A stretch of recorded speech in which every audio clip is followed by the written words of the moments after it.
Welcome back, everybody. It is Tuesday night, and that means another episode of Theater and Tech Trends. All right, and tonight I've got two of my buddies, and we were just talking about where we met, right? And so we all met last year at, or I guess maybe this year at CES in January, and then last year at CEDIA. But I'm super happy to have both Mike Braithwaite and Lost Nielsen joining tonight. And these gentlemen represent a couple of different companies that do really, really cool things that if you don't have in your home, someone that you know probably does, or at least hopefully will soon, because I'm pretty excited about both the products. Now, a lot of folks are going to be out in the audience, so HiFi Haven, welcome. Don't be shy today to drop in with questions. We don't have to wait to the end, so if there's something that you're dying to know, just reach out and drop that in the comments. Van Gool, welcome. Good to see you here in the audience. But with that, I think we'll go ahead and do some quick introductions. I think we'll just do quick introductions each. So I'm going to audible just a little bit, right? And then we'll go in and talk about modern atomics. So first introduction, Mike, welcome to the show, sir. How are you? Well, thank you. Thanks for having me. I'm very happy to be here. Absolutely. So Mike, maybe you can tell people who you are, what you do, and why they should care. Absolutely. So I'm one of the co-founders of Modern Atomics. We are here to help save the Earth one shade at a time. Just nice. A little tagline. But we build power supplies that are very interesting, or at least we think they are. And they're very intelligent power supplies. Most people's power supplies, you just plug it in and let it go, and that's it.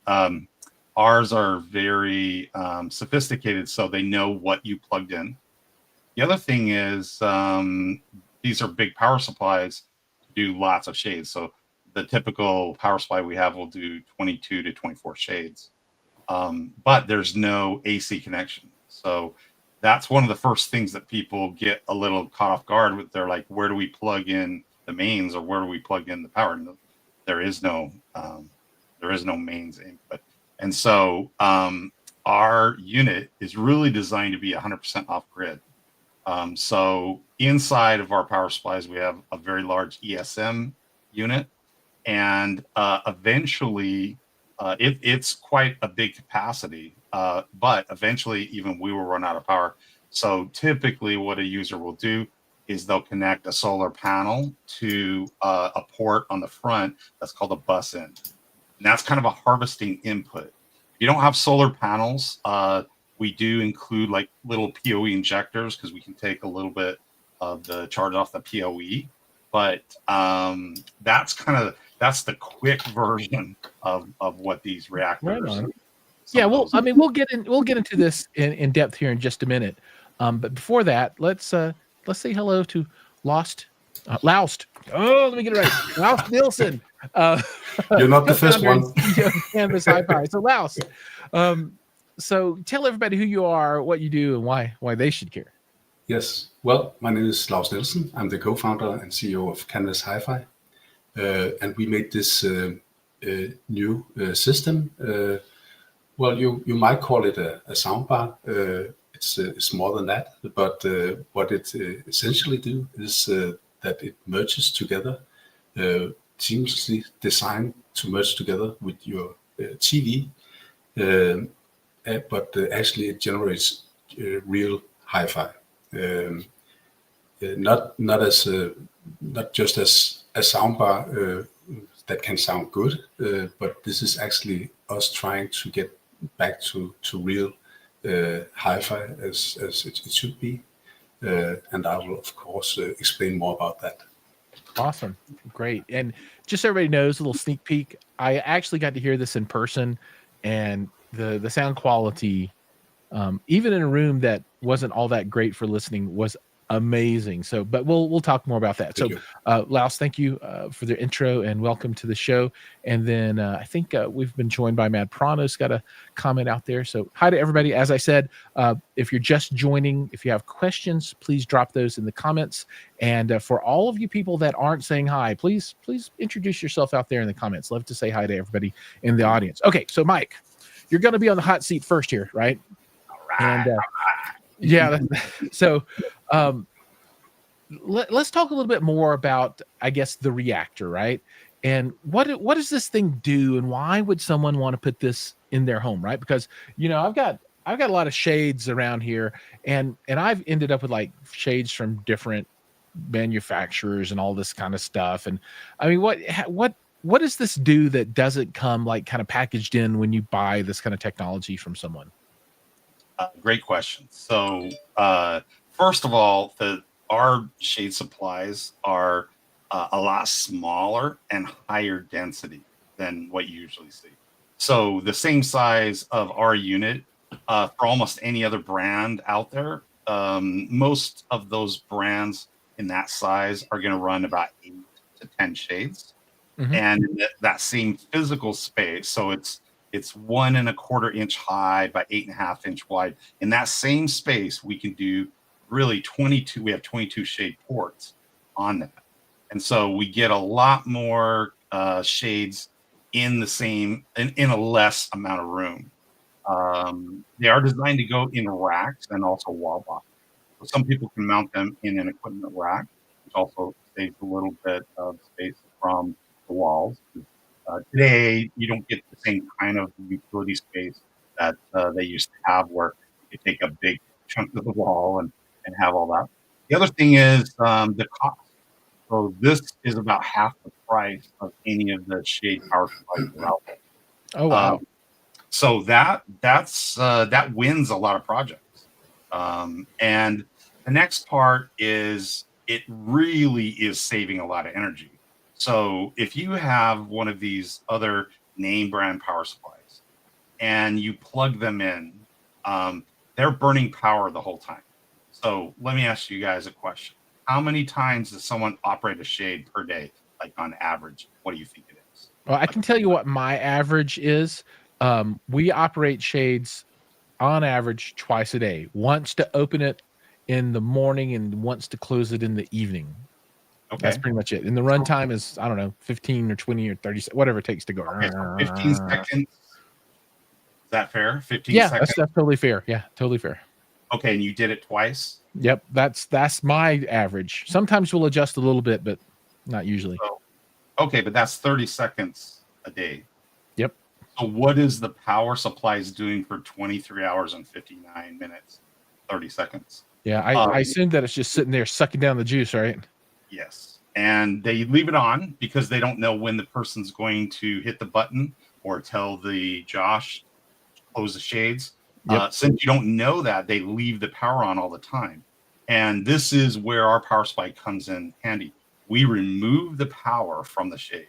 So for that 99.75% of the time, there is no power. If you took a multimeter out at your shade and put it on the head, you'd see there's 0 volts out there, 0 power. Now, it comes back the same thing again. Well, what happens when the user hits the button? Yeah. So That's the question. there's 2 things that we do. Since we're the one connected to the shade motor, since we're the ones providing power, if the command is coming over the network, we see it. And it takes different shade motors have different times, but it's anywhere from 20 to 40 milliseconds by the time we have turned back on the power and we can relay the command through. That's not enough time for you to notice a delay. But if you had a scope on there, you would see that there is a delay in that. Sure. But because of that, we really are reducing the amount of power you're using. And in a big shade project where you had 20 or 30 shades on some of these homes, or even more, we have some that get in the hundreds of shades. Oh, sure. Yeah. That adds up. That adds up quick. There's names for that. We typically will call that an operational quiescent current issue, meaning there's power there, but there's no load. And so by Gotcha. removing that, it does save quite a bit. And keep in mind, there's no AC either. So we don't have an AC input. We don't need an electrician. We don't need this, again, can run 100% off grid if you have some sort of renewable like a solar panel. If you don't, then you use a small PoE injector. And even that small injector, that's using like 1 watt. It's nowhere near what the motors are pulling. Sure. So Right on. So then this is compatible with many different brands of shades, right? I guess you would have to be kind of universal so that you can be put into these different jobs, because I'm sure there are different shades that are made for different functions that different companies make, right? That's correct. We have a unit that's called Reactor. That is the one that's kind of for Somfy type motors. But if somebody has a Lutron motor or anybody else's motor, we have another unit. Looks just like the Reactor, has all the same ports, and it really looks the same, slight printing differences. And that one can do any motor that's on the market. We actually call it the agnostic one. So any motor you plug into it, it will power it. And we have profiles for all of the motors, so we even know what you've plugged into it. And the last thing that's kind of there that's interesting, there is a translation layer that we have. And what it does is it allows the customer, like in your case, if you had a particular type of remote control or keypad, and we don't even care what brand it is. So if it's a Lutron remote or somebody's remote, and you have Somfy shades, we do the translation between that. So you can use that Lutron remote and control the Somfy shades as an example, or vice versa. So, oh, that's kind of cool.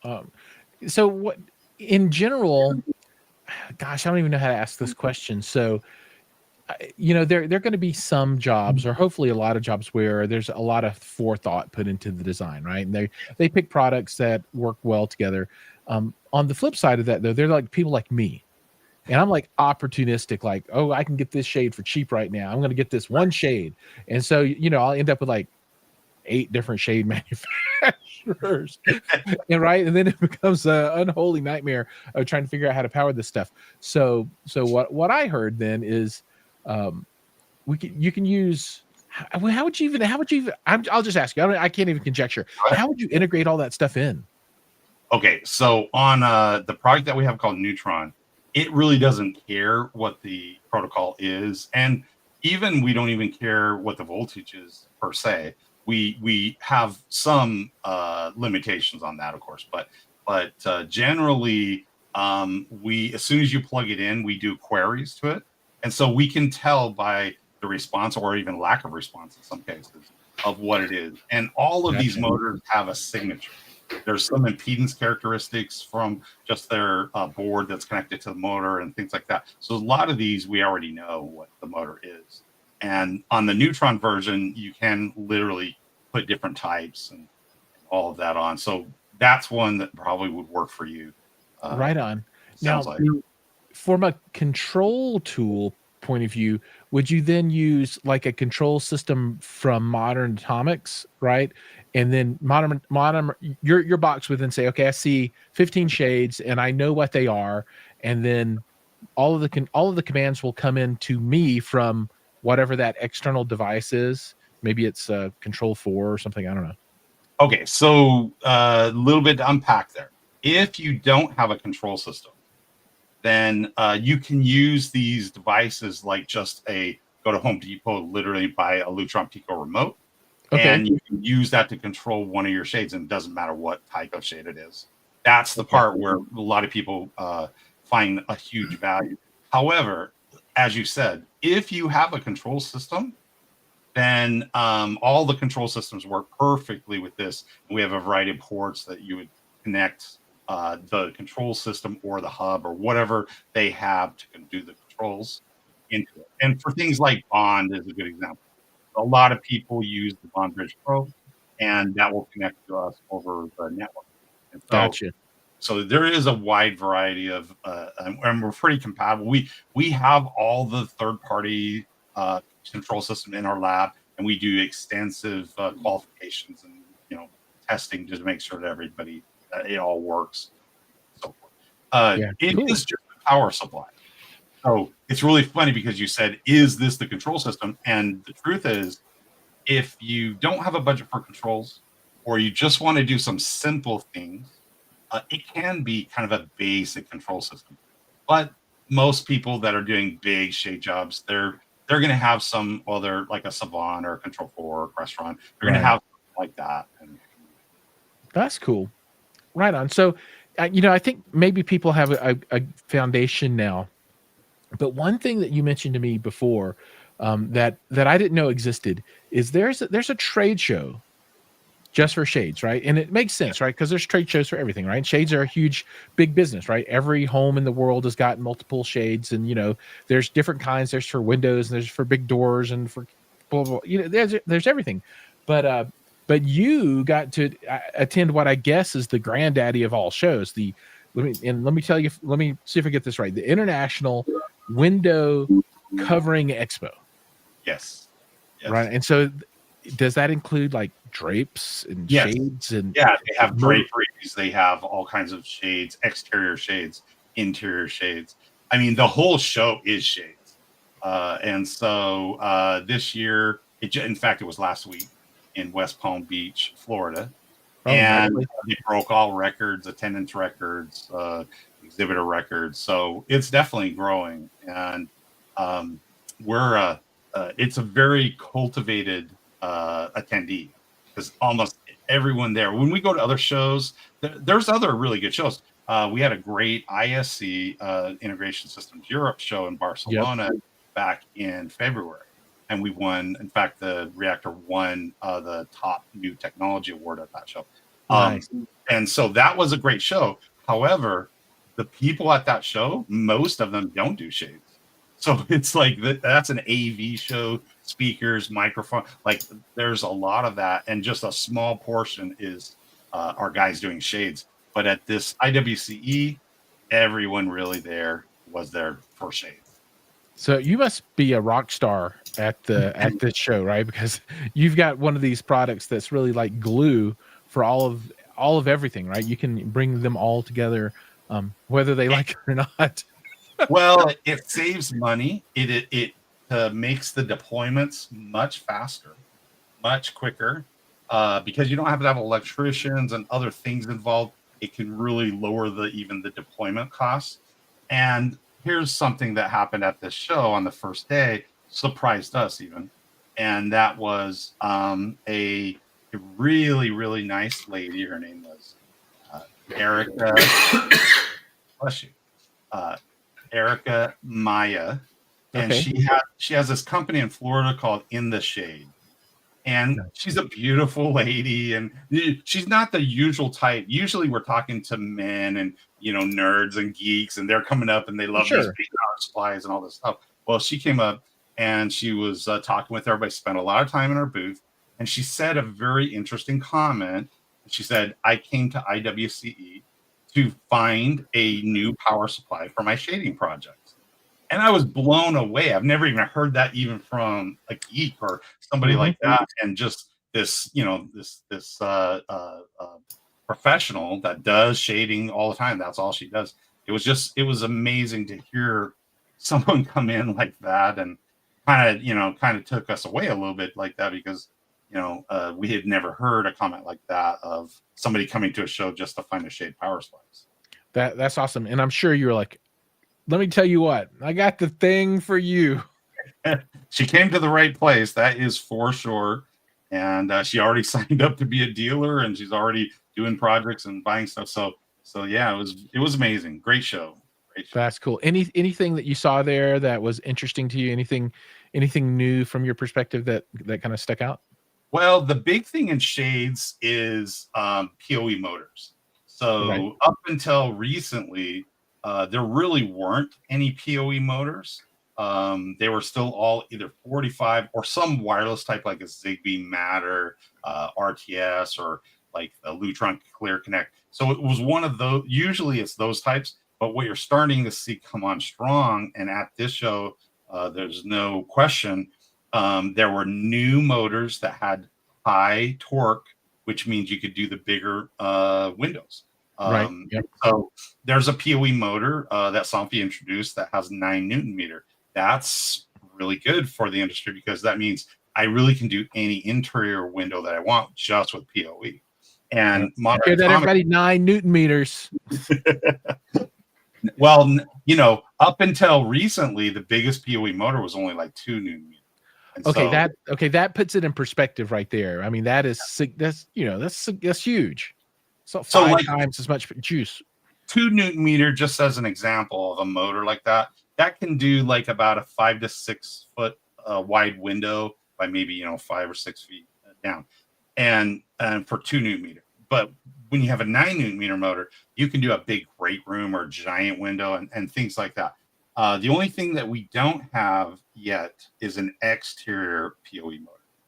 And at Modern Atomics, we do build a really interesting PoE switch, which, just like reactors, no power, no AC, no fans. It is a very interesting little PoE switch that can do 24 PoE motors from it. And so, we're getting lots of attention. We feel honored and we feel blessed. We've had a good run and good feedback from dealers, and we've always enjoyed talking to you, of course, Giles. And I appreciate that. Happy to talk about this. That's cool. Well, so before we shift gears over to Laos, there are a couple of more topics that I want to touch on that I think are particularly important today, right? And one is sustainability, right? That's always important. But then also, we're dealing with tariffs and the impact on business. So, what are your thoughts on those items? Well, this might be a little unorthodox, but the tariff thing to us is kind of we don't blame politicians or things that are happening on tariffs. When we look at it, we would say that, and I heard this earlier before we started the recording, there was the talk about just in time. Well, just in time works for our dealers and all of that. And we understand why, because they're small businesses and they don't maybe have the cash flow or the financing to not do just in time. So right. And just for everybody out there that doesn't know what that is, just in time is a kind of a fulfillment philosophy, so that you're not inventorying a lot of parts or stock, right? So the things that you need are shipped and delivered to you just in time. So you have to depend on a very highly developed, sophisticated, timed fulfillment system, so that as you need parts, they arrive when you need them, so that you're not stuck. Because if they don't come, that's right. tough, right? And our whole industry is based on just in time. So don't get me wrong. However, for a professional manufacturer, if you're developing products, we look at that as if tariffs is hurting you right now, we look at that as a leadership failure. And the reason we say that is we want, as a professional manufacturer, you're there to support the dealers for years. On our products, we put a 10-year transferable warranty. So we think it's unresponsible not to have enough parts that you could be manufacturing for you. So we manufacture our products in Palacios, Texas. Now, not everything that is in our product is available like in the USA. Like the example is like chips. So we use like ST microelectronics processors, those kind of chips. Those aren't even made in the US. So we have to get those from other countries. Now, but the issue is, again, this is why we say a failure of leadership. We buy enough of those processors, so even if we never got another shipment from them, we could still build or warranty things for several years. And we have not adjusted our pricing. We don't plan to adjust our pricing. And so that's kind of why I say it's a little bit of a leadership issue, I would say. And we understand there are people that get caught in cycles of development and things like that. But that's kind of how we look at that. As far as the sustainability, earlier, I believe, Faust, you said the culture of throwing stuff away. And right, and we're gonna talk about kind of throwaway electronics culture in the next segment a bit, right? Yeah, that's right. I apologize. Only one statement there is, and we're on a committee of Save.AV, which is there is a complete subcommittee that just is called the Second Life, and I think it will tie in well with your discussions. It's right on. It's a cool nonprofit organization that helps less fortunate companies or organizations who don't have big budgets, who maybe can't afford giant, AV systems or conference rooms, but it helps them find a place for some of the equipment. So anyways, that's that's cool. I mean, it sounds like it's a repurposing kind of situation, right? So you'll have company X that has big budgets and special needs, right? And they have to refresh on a much more rapid pace than other companies. So they can take their discards, right? And then which are usually perfectly still working. Yep. And then they could be repurposed and the life continues, right? For low or maybe no cost, who knows, right? For organizations that just don't have the budget for it. That's pretty cool. Yeah, no, I like that. And like I said, we'll talk more about that, but I'm a huge fan of equipment that, even outside of the retasking a piece of equipment that has been shuttered by one company, but gear that can grow over time, right? And there are a number of brands that do that kind of thing. But anyway, we'll talk about that in just a second. So, but I think this is a good point, I think, to shift gears, and we're going to shift over to Laos. So, Mike, thank you so much. And you're going to hang out with us for a little while. If you have any thoughts or questions, please put them out there. Then everybody in the audience, if you do have additional questions or thoughts for Mike, you can feel free to put them out there. But Laos, you are on the hot seat now. So maybe we can dig in a little bit more deeply into exactly, the product that Canvas HiFi has put out there. So what exactly are you doing? Well, as I mentioned, it's actually the philosophy has been how to bring real hi-fi into people's living rooms again. I have been selling sound bars and equipment for many years in my shops here in Denmark. I have different concepts. Me and my family have been doing this for generations. And for many years, myself has been selling sound bars with units sticking in all directions and trying to do some wannabe surround sound. And somehow down the road, it eroded the real hi-fi experience. We got further and further away from this, this feeling of wanting to sit down and listen to a real good music and getting the music in under your skin, so to speak.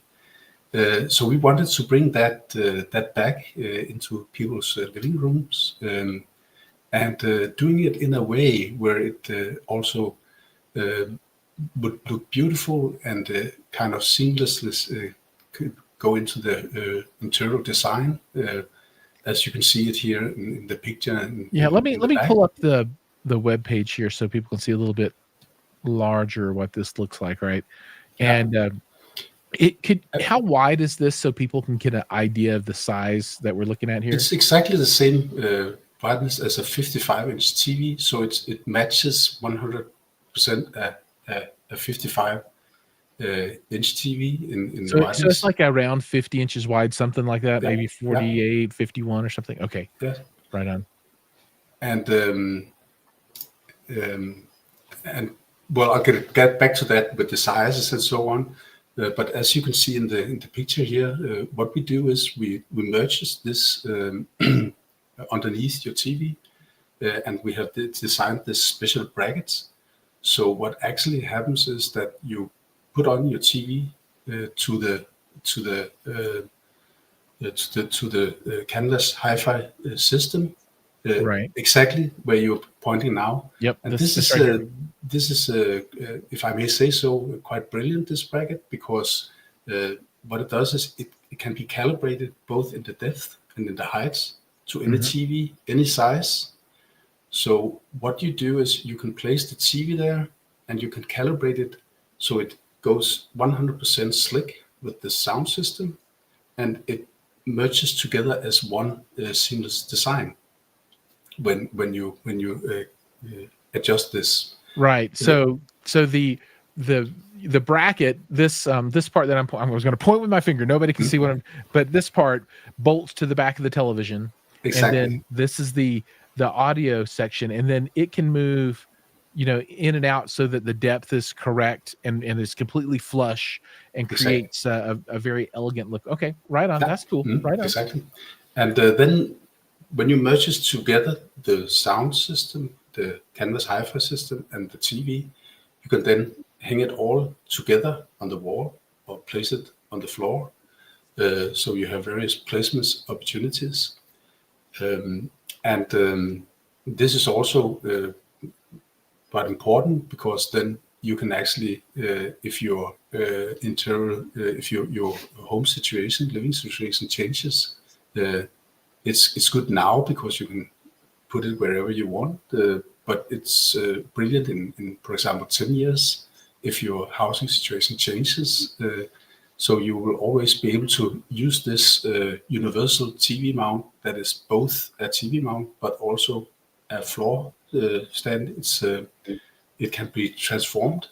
So nice. Right on. this system will be able to like that. Exactly. That's it. The hybrid foot and wall mounts. So whenever your situation changes, you can put it to fit your housing situation. Yeah. So can you talk a little bit about the speaker complement, what you've got going on there? So this is a 2-channel left, right. So true audio, stereo, kind of presentation of sound, correct? Yeah. Well, as the bass mid-range, we have two high-end SB acoustics paper cone, long exhaustions, 6.5 These inches guys right here. die-cast. Exactly. And we have, as the tweeters, we have also two SB acoustics to a 9mm slick drone with the special designed waveguides. And as the passive radios, we have two SB acoustics, low noise, high precision, long extortions, the passive radiators. It is basically a stereo system, but what makes it unique, and this was one of the things we had to solve to be able to call it real hi-fi. One of our big challenges was that to be able to call it real hi-fi, you will normally have to place the speakers by the to make this soundstage. Right. And this was where we were very lucky to meet Edgar from Princeton University, who had developed this BARC 3D, Princeton University in the US. This BARC 3D technology actually solved the problem that we had to make the sound space very wide, as if the speakers were very wide placed from each other. And this is a mind-blowing experience when you hear it. It is what it basically does is that the BARC 3 makes sure that your left ear only hear the left speaker, and your right ear only hear the right speakers. It's kind of a noise cancelling system. And the new thing about this system is that it doesn't colorize the sound at all. This is something new. So without any colorization of the sound, you have this mind-blowing experience that the speakers are far about. Actually, it can kind of it goes 180 degrees around you, and when you hear it, it is very, very convincing. I believe you heard it, Jules. I did. So this was a little while ago, and I was rather surprised and pleased at the sound quality. Right. So, particularly since this is not what you think of when you think of soundbars traditionally, right? You typically think of, a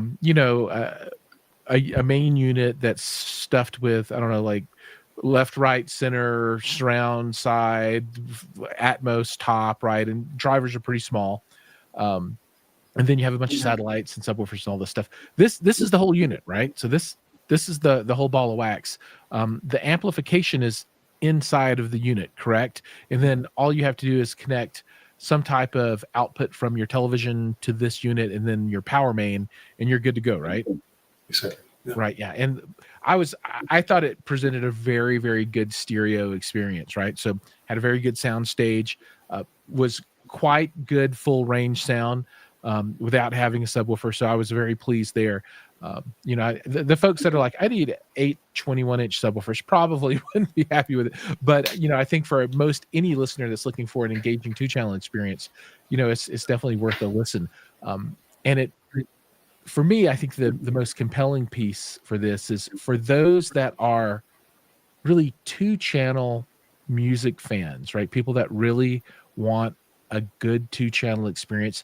This is the kind of sound system. If they're not going to go with a full-blown, huge separate set, I think this is, the way to go. If you need a more discrete, compact environment, but you want that kind of sound, man, this is, for me, it was really good.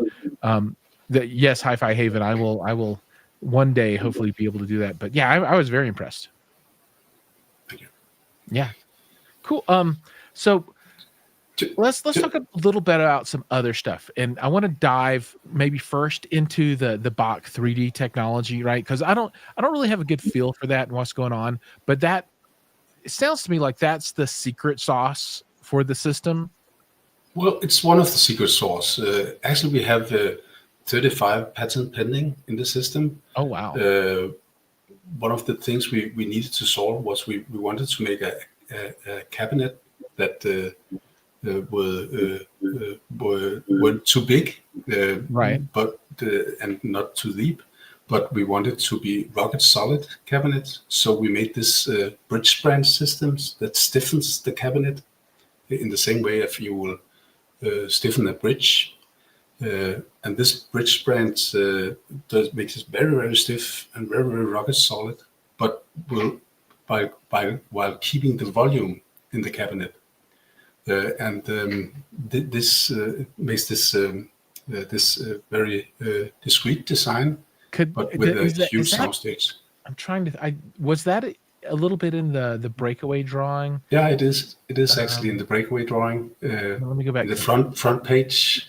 Yeah, there exactly. We go. Yeah, all these exactly. guys right here. Yeah, exactly. Yeah. So this was one of the things we wanted to solve, and combined with using real high-end units from Danish SB Acoustics that you would normally see in much more expensive speakers.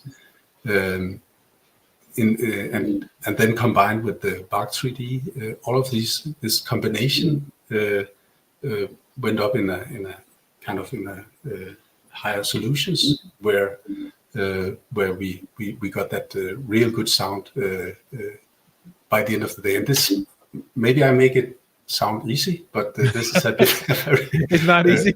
It has been developed it was since 2018, 2017. So it had been developed in various stages until we got to this perfect solution and combination. And what also made the experience is that when you make rocket solid cabinet and real good speakers, we know that it will sound good now, but we also know that it will even sound better after a while, and in 20 years it will still sound really good. And this is also why we made it so flexible. And to get back to what we talked about earlier, the size of the sound system, you need a 55-inch TV to go with that. But then if you want to put on a bigger TV, you just get a bigger front for the TV. I think we have it exactly here. Yeah. Yeah, there we go. Showing it, yeah. So if you want to change to a bigger size TV, all you do is actually you just change the front. You keep the same Canvas HiFi system. It'll be with you kind of for life. And then as your need for TV changes, you just change the front.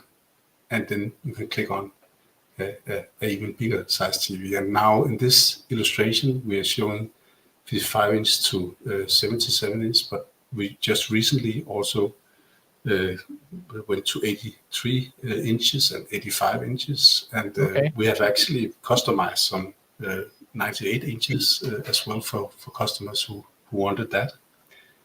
So in this way, we can really adjust as the users want to change their TV, whether it's for a bigger TV or another model or another brand. And that was actually also very important for us when we developed it, to be sure that the customer could always choose freely from any TV, any brand, any size, and it would connect and both in the design and technical, it would connect with whatever you have or whatever you buy in the future. So I have one question about implementation. So I'm watching the animation here for the Keep It Simple, right? Mm-hmm. And I love the way that it gives you a very nice aesthetic in the room, and we'll talk about that in just a second. But how are people secreting away their devices, so their game system or their streamer box or whatever? Yeah. Do you put in a box behind the TV and put everything in there? Is that the way it works? Yeah. If you take the exploding view a little higher again, you will see that the bracket for the TV, where you put the TV on the top, it's not only a converter bracket to put the TV, it's actually also a technique room. So inside this, you have room for your router, your plugins, your Apple TV, your gaming unit, whatever you have. So when you have it standing on the floor or hanging on the wall, it's kind of the whole system, the TV and the front of the canvas is kind of hovering from the wall a little bit. Mm-hmm. And then behind you have this box where you can put all the electronics, all the cabling, all of this, which normally look stressful in a home. You can put it all away, and as well the controllers, you kind of have a little shelf in the back. Slim place for it all. So everything comes seamless away, wrapped up in Danish design. And this is what we're trying to illustrate in this Keep It Simple. Yeah, it is really an elegant solution. And I think that's a great segue into really talking about the efforts that you've put into building this so that you can make this fit in with your interior design. And I think there's this, maybe it's under the design section, because it's not just one fascia that you have for this, right? I mean, we're looking at the wood slat here, but let me see, is it in here? No, I don't think I clicked on it, because I think there was a section that showed like all the different, like you can do cloth and you can do wood and all right. Yeah. So here's an example of the wood, and then there's different flavors of that. Oh, see, and different cloths as well. And there are a lot of options, right? There is. We work together with the Danish fabric design brand called Kvadrat, well known for exclusive furnitures and for the fabrics, and the designed special sound transparent fabrics in a really nice design, and being the user, being able to design the canvas for the living space, so it will fit in perfectly, and also be able to change it down the road when the housing situation changes. They want another look. They can also just change the front, change the fabric, or maybe change it from fabric to wood. That gives a more organic expression. So in that sense, the customer will be able to customize the design to the living room, so it fits perfectly in. What we have been focused on is the typical Danish Nordic design, internal design. So this is also kind of our DNA in our design, whether you choose wood or different kind of fabrics. But actually, it's also very popular just to take the black one to make it melt together with the TV. Right. So you can do whatever fits you. And you could buy 10 different ones if you wanted to, right? And then just Actually, there's 30 different fronts to choose among. I need to put in my request now for one with pictures of Santa Claus. Yeah. So I can do my holiday themed television customization. Yeah. Why not, right? No, that's exactly. That's cool. That's awesome. So let's talk a little bit. There's another topic that you wanted to touch on this, and we mentioned this a little bit earlier with Mike, and you've alluded to this. This is a product that's really designed to stick around for a long time, right? Yeah.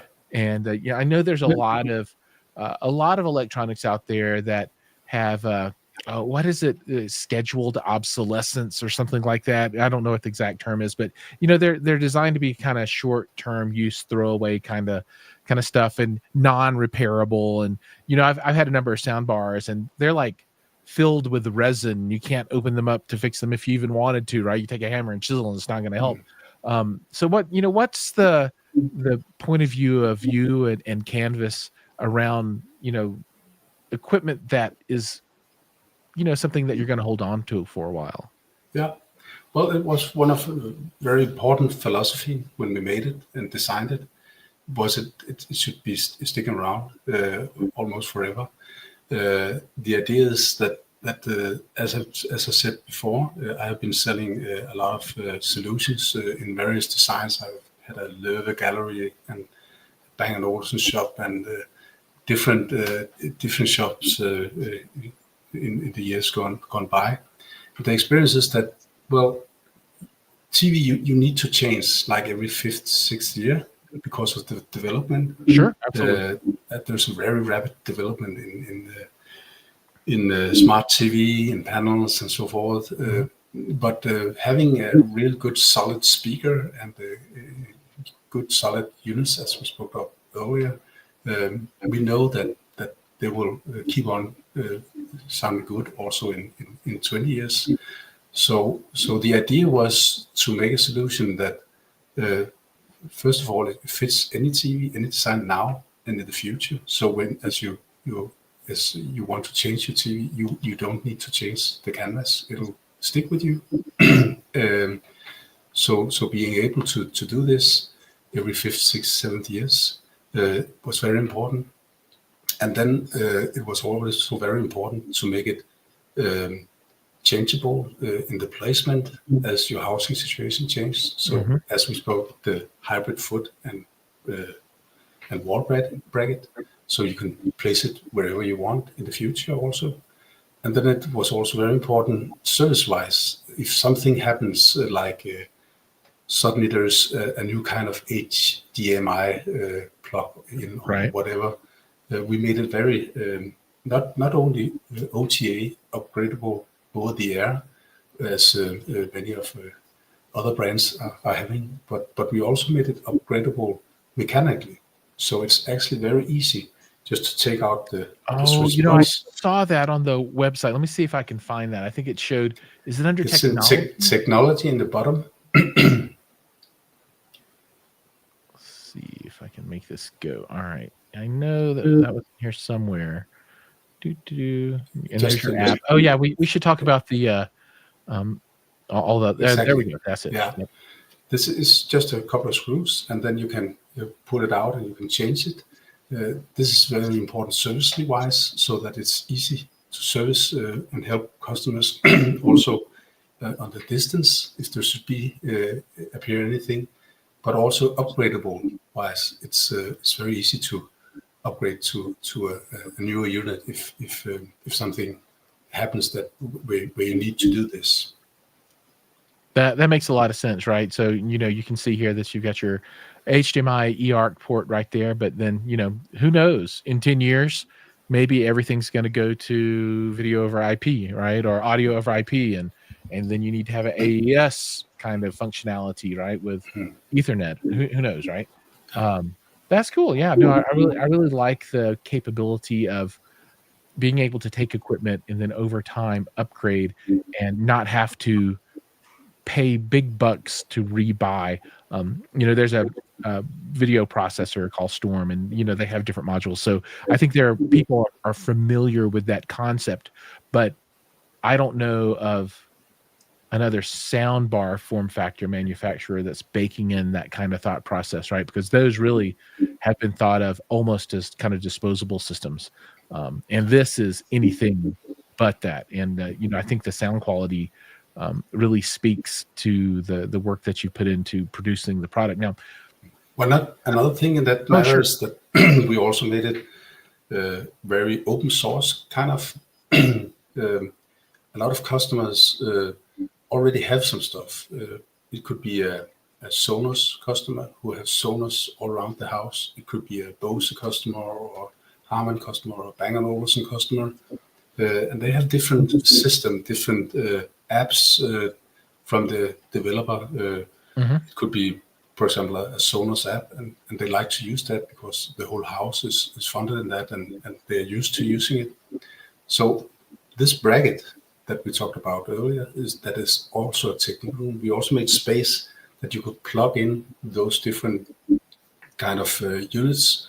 So if you want to stay in that universe of using your Sonos app or a Bang & Olufsen app or whatever your universe you're used to, we can plug in Sonos's case, that will be a Sonos Connect, and then it will go connected to the canvas, and the canvas would know that when this guy starts, this will take over the control of the canvas. So in this That's sense, pretty cool. we are very open source minded, both to be able to make sure that the customer, whatever they have, it fits, but also to be able to ensure in the future that whatever the customers wants to change or do in the future, canvas will still fit in the future just by using these plugins.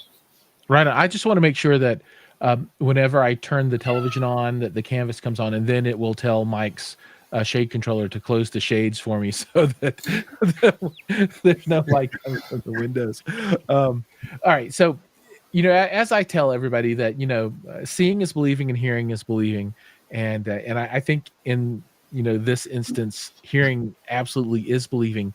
And for folks that want to hear this, how can they do that? And, the vast majority of my audience is in the US. So from a US perspective, where can people experience Canvas HiFi? Well, right now we have dealers in California and in Texas. We are expanding the dealer network. So at the moment, some people would have to travel a little bit, but we are expanding very rapidly.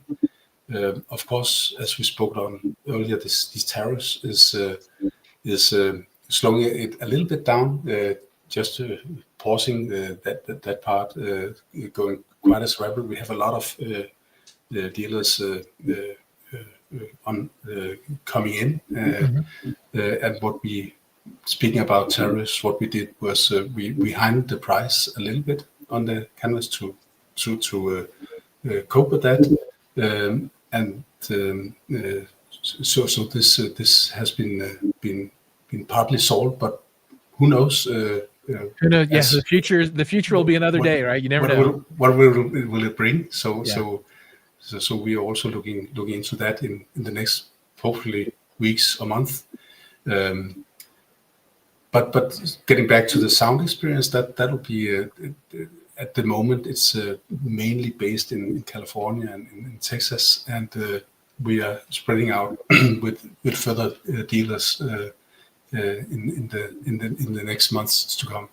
Do you have any plans at the moment to be at any future consumer shows, hi-fi shows, 2-channel shows, maybe CES or Expona or Cedia? So what is the future? Well, right now, the next month, we are going to be at the high end in Munich. Awesome! Very cool. and we actually got a sound booth and everything so that you can really experience it. Not as when you heard it, Jules, it was just in a how do you say, Hotel room, not controlled environment. Yes.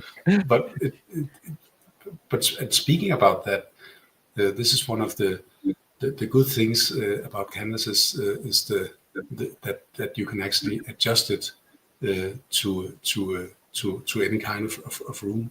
You have this microphone, and you will just make adjustments. So even though that you are in a room that is not perfect, it will actually adapt to that to make sure that you can adjust it to any room. But at the Munich, we will have this sound booth, and we will be able to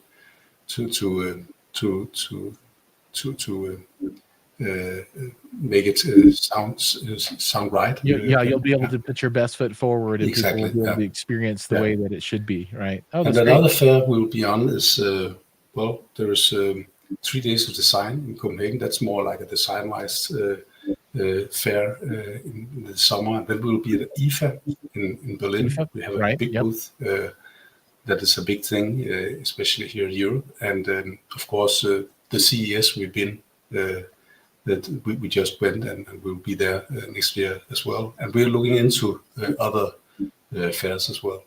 That's awesome. Yeah, if you have any questions about that, let me know. I'm at lots of shows, so I can give you a good opinion on it. It's very exciting, though. I mean, I think you would fit in very well at both, like the ISEs and the CEDIAs, right, from a custom installer kind of point of view.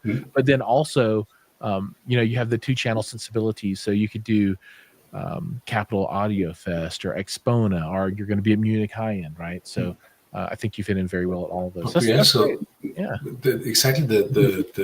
The custom installers are some of the dealers that have very huge success with this, because they can really, as you can hear, you need to explain the concept, and you need to understand what it is, and they have this touch with the customers and being able to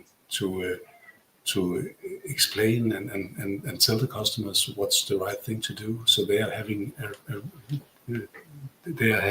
huge success, the custom installers that we have indicates with. Yeah. Awesome. All right. Well, this hour has gone by very quickly, and we are here at the 2 minutes till mark. So I think our time is just about out. So I want to thank both Laust and Mike for joining me tonight. So, gentlemen, thank you so much. It's always a pleasure to chat, and it's been great having both of you on. But not only thanks to you, but thanks to everyone that's out there watching. I know everyone's time is precious, so when you choose to join me and the guests on the show, it's a big honor that we can bring something that hopefully is useful to you and then helps show you something new out in the world that you might be interested in. So thanks, everybody, for watching. All right, guys, again, thanks so much. Thank you. All right, take care, everybody. We'll see you in the next show.